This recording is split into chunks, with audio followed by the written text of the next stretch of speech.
بسم اللہ الرحمن الرحیم۔ جس وقت بلایا گیا طبیب کو تو طبیب نے کہا کہ یہ تو زہر ہے اور زہر جان بوجھ کر لگایا گیا۔ بہرحال امام کو شفا بھی ہوئی اور مدینہ آئے، اور اب کی مرتبہ جو تیسری بار زہر دیا گیا وہ ہیرے کو پیس کر امام حسن رضی اللہ عنہ کے مشکیزہ کے اندر ڈال دیا گیا۔ امام حسن رضی اللہ عنہ 27 سفر کی رات سوئے ہوئے تھے، اچانک نیند سے بیدار ہوئے۔ حضرت زینب رضی اللہ عنہ عبادت میں مصروف تھی۔ آپ نے نیند سے بیدار ہو کر حضرت زینب رضی اللہ عنہ کو آواز دی اور حضرت زینب امام کی طرف متوجہ ہوئی۔ حضرت حسن رضی اللہ عنہ فرمانے لگے کہ میں نے خواب میں نانا جان اور امی اور ابا جان کو دیکھا کہ وہ مجھے جنت کی سیر کرواتے ہیں۔ میں نے نانا جان سے عرض کیا کہ آپ میرے حالات سے باخبر ہیں، مجھے تمانچے لگائے گئے ہیں، میرے پیروں تلے سے مسلح کھینچا گیا، کتنا ستایا گیا۔ میرے سامنے اس وقت مدینے میں میرے والدین کو گالی دی جاتی ہے۔ یا رسول اللہ، میں اس دور سے گزر رہا ہوں۔ آقا صلی اللہ علیہ وآلہ وسلم نے فرمایا کہ صبر کرو، تم بہت جلد ہم سے آ کر ملنے والے ہو۔ امام حسن رضی اللہ عنہ نے ایک اور خواب دیکھا کہ آپ کی پیشانی پر قل هو اللہ شریف لکھی ہوئی ہے۔ یہ خواب جب لوگوں نے سنا تو خوش ہوئے، لیکن آپ کے شاگرد سید ابن مسیب نے سنا تو آپ نے فرمایا کہ مولا، اگر یہ خواب کی تعبیر پوری ہوگی تو سمجھ لیجئے آپ بہت جلد اس دنیا سے جانے والے ہیں، کچھ ہی دن بچے ہیں۔ یہ خواب تو تھا ہی سب لرزے ہوئے تھے، تو اس خواب نے اور زیادہ لرزا دیا۔ امام حسن رضی اللہ عنہ نے کہا کہ بہن، میں نے خواب دیکھا۔ حضرت زینب نے پوچھا کہ یہ کیسا خواب ہے؟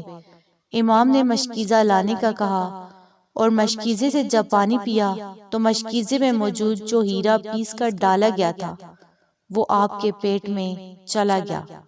روایتوں میں آتا ہے، مورخین لکھتے ہیں کہ آپ کے کلیجے کے 72 ٹکڑے ہوئے، بعض نے لکھا کہ 80 ٹکڑے، بعض نے لکھا کہ آپ کی آنتوں اور کلیجے کے 100 سے زیادہ ٹکڑے ہوئے۔ جب آپ کہہ کرتے تو وہ ٹکڑے ہو کر گرتے۔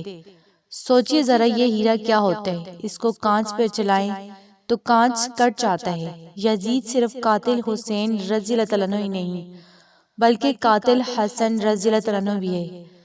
اس پر تو سب اتفاق کرتے ہیں کہ سازش یزید کی تھی، لیکن زہر دیا کس نے، اس پر تاریخ خاموش ہے۔ حضرت مولانا حسن بریلوی رحمۃ اللہ علیہ نے ایک عورت کا نام لکھا ہے، لیکن مفتی جلال الدین رحمۃ اللہ علیہ اس پر خاموشی کا حکم دیتے ہیں۔ مورخین اس میں اتنے الجھے ہوئے ہیں کہ کوئی واضح موقف پیش نہیں کیا جاتا، لیکن پڑھے لکھے لوگ ہیں، ان کے لیے ایک بات ہے کہ زہر دینے والا کون ہے۔ جس وقت ٹکڑے ہو کر گرنے لگے تو امام نے حضرت حسین رضی اللہ عنہ کو بلانے کا حکم دیا تاکہ کچھ نصیحت کر دوں۔ حضرت حسین رضی اللہ عنہ آئے اور حالت دیکھ کر گلے مل کر خوب روئے۔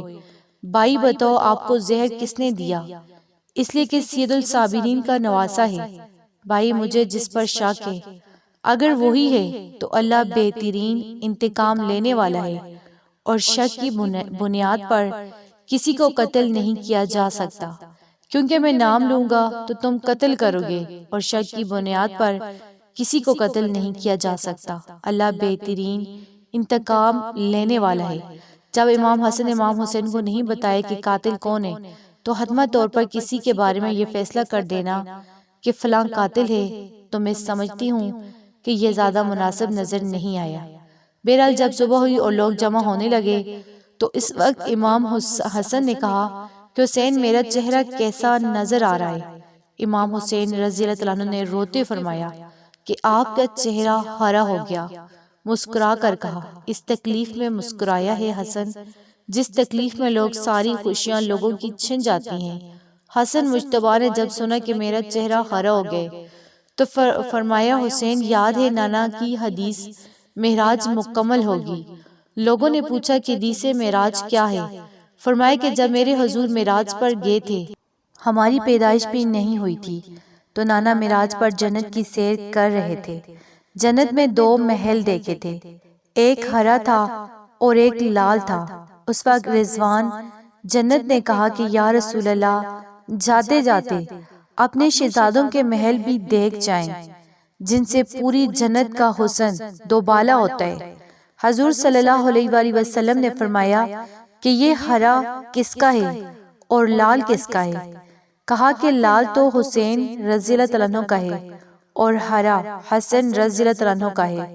میرے حضور صلی اللہ علیہ وآلہ وسلم نے پوچھا کہ رضوان یہ تو بتاؤ کہ حسن کا ہرا کیوں اور حسین کا لال کیوں؟ تو رضوان کی گردن جھک کی اور آنکھوں میں آنسو آ گئے۔ اہل بیت کی محبت میں رضوان جنت بھی روتا ہے، جبکہ جنت میں کوئی رو نہیں سکتا۔ جنت وہ ہے جہاں رویا نہیں جاتا، لیکن یہ شہادت حسنین ہے کہ اسے جب جب بھی یاد کیا جاتا ہے تو رضوان جنت بھی روتا ہوا نظر آتا ہے۔ تو رضوان کی عرض کرنے کی ہمت نہ ہوئی۔ حضرت جبرائیل علیہ السلام آئے اور عرض کی کہ یا رسول اللہ صلی اللہ علیہ وآلہ وسلم، میں بتاتا ہوں اللہ کے حکم سے یہ ہرا اس لیے ہے کہ حضرت حسن رضی اللہ عنہ کو زہر دیا جائے گا اور ان کا چہرہ اور جسم ہرا ہو جائے گا، اور حضرت حسین رضی اللہ عنہ کو کربلا میں شہید کیا جائے گا، اور شہادت کی وجہ سے خون سے سارا جسم لال ہو جائے گا۔ اس لیے حسن کا ہرا اور حسین کا لال محل ہے۔ دیکھا حضور صلی اللہ علیہ وآلہ وسلم کی یہ حدیث معراج پوری ہو رہی ہے۔ اس کے بعد حضرت حسن رضی اللہ عنہ نے لوگوں کو جانے کا حکم دیا اور گھر والوں کو ٹھہرنے کا کہا۔ اس وقت مولا حسن کے 3 یا 4 بیٹے تھے۔ ان بیٹوں میں ایک بڑا بیٹا تھا جس کی عمر صرف 7 سال تھی۔ وہ بڑا خوبصورت تھا اور نام قاسم تھا، اور ماں کا نام فروہ تھا۔ فروہ قاسم کے سر پر ہاتھ پھیرتی اور اپنے شوہر کی طرف دیکھتی، گویا ان کے سامنے اپنی بیوگی گھوم رہی تھی۔ ہائے بیوگی، ہائے بے کسی، ہائے بے بسی، لیکن زبان سے کچھ نہ کہہ سکتی تھی۔ جب سب لوگ چلے گئے حتیٰ کہ کوئی نہ بچا تو حضرت حسن رضی اللہ عنہ نے اپنے بازو پر بندھے تعویذ کو کھولنے کا حکم فروہ کو دیا۔ تعویذ کھولا اور کھول کر حضرت حسن نے کہا کہ میرے بیٹے قاسم کو میرے پاس لاؤ۔ اپنے ہاتھوں سے وہ تعویذ بیٹے کے بازو پر باندھ دیا اور فرمایا کہ بیٹا، ایک وقت آئے گا جب تو شدید مصیبت میں گرفتار ہو جائے گا، اس وقت یہ تعویذ کھول کر دیکھ لینا۔ اس کے بعد حضرت حسین رضی اللہ عنہ کو بلا کر وصیت کی اور کہا کہ حسین، صبر سے کام لینا، اور میری تمنا ہے کہ جس وقت میرا جنازہ اٹھے تو مجھے نانا کے قدموں میں دفن کر دینا۔ میں نانا کے قدموں میں دفن ہونا چاہتا ہوں۔ امام علی مقام 28 صفر کو ایک روایت کے مطابق، 29 صفر کو اور ایک روایت کے مطابق 5 ربیع الاول کو شہید ہو گئے، اس طرح سے کہ آپ کا پورا جسم ہرا ہو چکا تھا اور اندر کی آنتوں کے ٹکڑے قے کی صورت میں باہر گرے ہوئے تھے۔ حضرت حسن رضی اللہ عنہ کی شہادت ہوئی تو آپ کی تجہیز و تدفین کے لیے جنازہ اٹھایا گیا، لیکن یہ بھی تاریخ کا بدترین باب ہے کہ جب جنازہ باہر لے کر آئے حضور صلی اللہ علیہ وآلہ وسلم کے روضے مبارک میں حضرت حسن رضی اللہ عنہ کو دفن کرنا چاہتے تھے تو بنی امیہ کے وہ غلیظ، جسے دنیا مروان کہتی ہو، بدترین آدمی جس پر میرے آقا صلی اللہ علیہ وآلہ وسلم نے لعنت کی تھی، اس نے کہا کہ میں ان کو دفن نہیں ہونے دوں گا۔ امام حسین رضی اللہ عنہ نے کہا کہ میرے بھائی کی وصیت ہے، میں دفن کروں گا، یہاں تک کہ مورخین نے لکھا کہ اس ظالم نے کمان سے تیر نکالا اور امام حسن رضی اللہ عنہ کے لاشے پر چلانا شروع کیا۔ ایک بندہ جو شہید ہو چکا ہے۔ لوگ کہتے ہیں کہ مروان کو یزید کو اتنا برا نہ کہا اس لیے کہ انہوں نے کیا کیا ہے؟ یہ کیا ہے کہ مرے ہوئے انسان کا تو دشمن بھی احترام کرتے ہیں، لیکن مروان کیسا ظالم تھا کہ نانا کی قدموں میں نواسے کو لے جا رہے ہیں تو تلوار سے جنازہ روک لیا اور جنازے پر تیر چلانا شروع کر دیا۔ بعض روایتیں یہاں تک آتی ہیں کہ جنازہ حسن پر تیر چلائے۔ حضرت زینب رضی اللہ عنہ نے کہا کہ فاطمہ کے 2 بیٹوں کے جنازے میں نے دیکھے ہیں، حسن کو تو دوبارہ کفن ملا ہے، حسین کو تو ایک بار بھی کفن نہ ملا۔ لوگوں نے کہا کہ حسن کو دوبارہ کفن کیسے ملا؟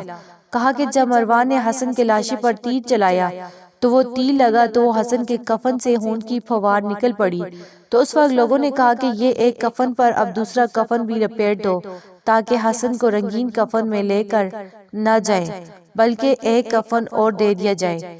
یہ بھی حضرت حسن رضی اللہ عنہ کی کرامت ہے کہ وصال کے بعد بھی تیر لگا تو آپ کے جسم سے خون نکلا۔